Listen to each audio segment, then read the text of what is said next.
নমস্কার বন্ধুরা, আজকে আমরা ভার্টিক্যাল লুকআপ সম্পর্কে জানবো। আমার কাছে একটা টেবিল রয়েছে, employee ID, name, product, quantity sold. আমরা এমপ্লয় আইডি বিশেষে নেম, প্রোডাক্ট, কোয়ান্টিটি সোল্ড বের করতে চাই। তো সেটা কিভাবে করব? তো প্রথমে আমরা হেডিংটাকে সিলেক্ট করে নিয়ে কন্ট্রোল সি টিপে কপি করে নেব। তারপর যেখানে আমি পেস্ট করতে চাইছি সেই জায়গায় সিলেক্ট করে অল্ট ই এস দাবাবো। এরপর ট্রান্সপোজে ক্লিক করে ওকে করে দেবো।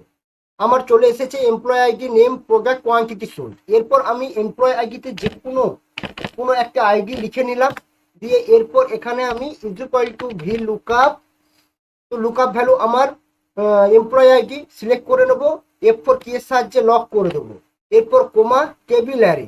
তো টেবিল অ্যারে আমরা নিয়ে নেবো, টেবিল রেঞ্জ সিলেক্ট করে নেবো, এরপর F4 কি এর সাহায্যে লক করে দেবো, কোমা। এরপর বলেছে কলাম ইন্ডেক্স নম্বর। তো আমি যেহেতু